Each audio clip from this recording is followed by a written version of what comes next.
Brian, with his father, the eldest son, with his father, in near Armagh. I forgot the name of the actual place, but it was close to Armagh. That was considered safe because Armagh was, at that time, pretty well an English city.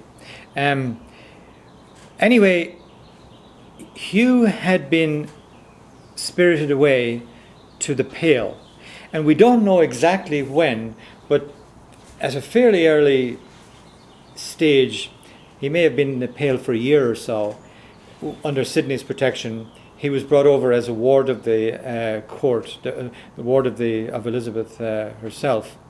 He would have been brought over before Elizabeth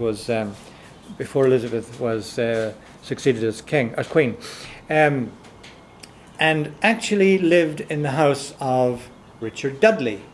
All of you who've seen movies of Elizabeth I remember Dudley. That was her favourite. Remember the guy that kind of was her lover throughout her whole life, and he became the Earl of Leicester.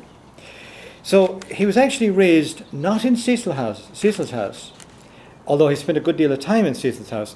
But Cecil was a bit of a strange bird. He was an oddball. He was a bachelor, you know. He really wasn't the sort of guy that would coach and raise a young boy. But Dudley was an outgoing. He was everybody liked him, and he was the Queen's favourite, and very powerful at court. So here was Hugh, and Hugh was 27 years old when he came back from England. 27 years old. So here's a man who was almost entirely an Englishman, had been brought up in the court, and knew all of these people as his friends, Sussex, and just all the who's who of that whole period, including presumably would have known Shakespeare and would have been, you know, everything that you know about the Elizabethan period, he would have been very familiar with it. Now, so Brian got killed shortly after that. Thurlough Lennox killed both of them. Well, undoubtedly he approved of the killings, but they were done, of course, as you would expect, by henchmen, because they didn't want anybody taking Shane's job, you know, and so they wanted to secure the O'Neill ship for Shane. And Shane's great power with the people was because he would always jump up, even as a kid, in the Great Hall, and he would, when there was any talk about, well, let's have Francis I. Francis I was King of France at the time, and Charles IV, I think, was, and Charles anyway, was King of Spain. So they'd be talking about that, and he'd always get red in the face, shut up. He says, "No, we don't want anybody in here. We want Irish people in here." And he was the first chieftain to arm and train Irish people in modern weaponry, and that was extraordinary, because generally what you did was you either got help from abroad, or else you brought in gallowglass from Scotland. You didn't really train the Kern, the local people. Shane did, and that was very, very significant. And he showed that if he could learn it, that they could learn it. And he was a very strict disciplinarian, and he was an extraordinarily effective field commander. And he trained, he just trained an army, and that, of course, became incredibly powerful. So not only did he tell them that they were good, but he showed them that they were good. They were able to fight, and they could do anything that the gallowglass could or anybody else could. That was extremely important to what happened later on, because the battles that he did fight, he fought them on his terms and the Irish way, skirmishing, lead them into a valley. See, there was only two ways in and out of Ulster, and that was through Newry and through Sligo. I mean, the rest all across there was totally impenetrable. So it was great And then even when you came in through the fuse and in through that area, you still had to pass through very narrow, winding. The only other place that you could get in was along the Antrim coast or into the Foyle, and they managed to keep those out. But the English were always recruiting the Scots to cause trouble on both of those places.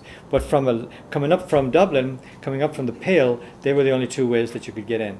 And to go all around over to Sligo, you had to take the fort at Sligo, which was held by the O'Donnells and the O'Connors. The O'Connors on the south side and the O'Donnells on the north. And it was, you had to fight your way all the way past an awful lot of people before you even got to Sligo. So therefore, the entrance really was where it's always been, from Dundalk to Newry. That was the battleground. And throughout the last 30 years of the Troubles, that was known as Bandit Country. That was still the land that had to be won or fought by the British Army, was between Dundalk and Newry, and Dungannon, actually, that same area. So I suppose I don't want to dwell too much on the summit, because there's several other aspects that I want to. Well, let me see. What other? There are so many tentacles to this story, so to speak. I want to talk about the church base a little bit, because that was a very important influence. The bishoprics, the sees of Ireland, were always nominated by the Pope, which is still the way it is today. So Rome was a presence all the time. It was a very important part of the Irish political scene. So therefore there was a lot of toing and froing back to Rome and lobbying, if you like, to get your man appointed to an important see like Cashel, Dublin, or Armagh. Armagh being the premier one. And the Pope invariably appointed an English-leaning, if not an actual out-and-out Englishman, to those important sees. Now, that is very important to bear in mind, because Shane and Hugh, particularly Shane, believe it or not, although he's been demonized in English literature, he was an extremely religious man. I don't think you knew that, did you? I did not. No. He was. There's a tremendous amount of folklore about him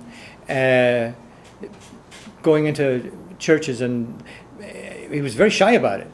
Because it was not a manly thing to do as far as his soldiers were concerned, but that he would spend a great deal of time in some of the churches. Now, one of the proofs of that was that one of his weaknesses, if you like, from a military point of view, he would never touch a cleric, even if he were his worst enemy, and they exploited that quite a bit, particularly with regard to the See of Armagh.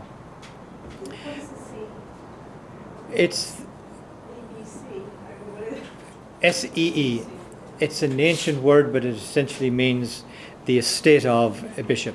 It's the authority, the estate of a bishop. Maybe Monsignor will give a better explanation of it than that. I didn't understand it. She wants to know what a see is. A see. It's a territory of a bishop. An estate of it's all, everything that he owns when he's been appointed to the bishop, the estate, the territory, the whole thing. But essentially the territory, yeah. So it's important to know that. Now, most of what you read online, or most of what you read like in Encyclopedia Britannica and so on, is so far off the mark about both of these men. They absolutely demonize them. They just don't even. They run out of pejorative words. They just don't know where. There's no restraint at all in the way they describe these men. So therefore you can discount almost everything that you read about the O'Neills in just about anything that is British, and to some extent that comes from the church.